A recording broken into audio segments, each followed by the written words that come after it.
जीवन में गुरु है तो हर एक शिष्य यही चाहता है कि हमेशा वो अपने गुरु के नज़दीक रहे,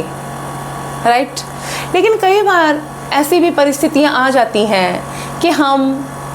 अपनी जीवन के उलझनों के कारण या कोई और आपके कर्तव्य हैं उसके कारण आप अपने गुरु के समीप नहीं हो पाते हो।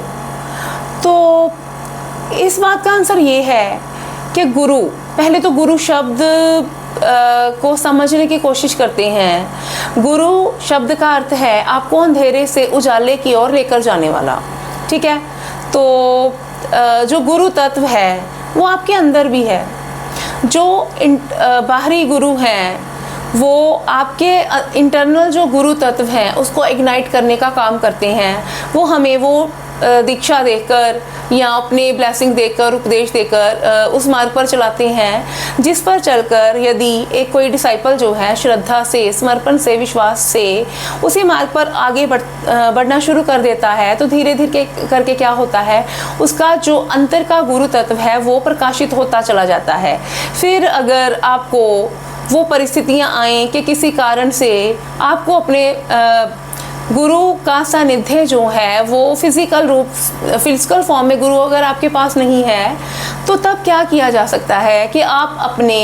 गुरु जी से सही ढंग से प्रेयर करें, अच्छे ढंग से सरेंडर करें अपनी सिचुएशन को,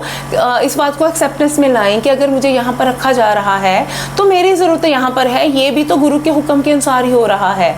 और जब जैसे ही आप अपने आप को गुरु के साथ कनेक्ट करते हो एनर्जेटिकली, आपकी जो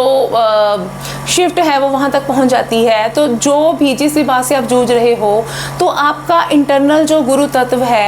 वो जब आप अपने गुरु तत्व से प्रेयर करते हो तो वो क्लैरिटी जो है वो आपका इंटरनल गुरु तत्व ही आपको दे देता है जिसका उत्तर पाने के लिए आप जूझ रहे होते हो।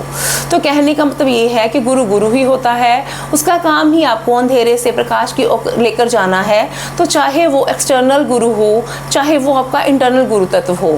तो आपको इस चीज़ में नहीं फंसना है कि मुझे वहाँ जाकर ही ये क्लैरिटी मिलेगी, क्योंकि गुरु तो आपके अंदर ही है। तो आप उससे कनेक्ट हो सकते हैं, तो इस प्रकार अपनी उलझन से निकल सकते हैं। तो गुरु जो है वो हमेशा आपको अपनी शरण में रखकर आपको अंधेरे से प्रकाश की ओर लेकर जाते ही हैं।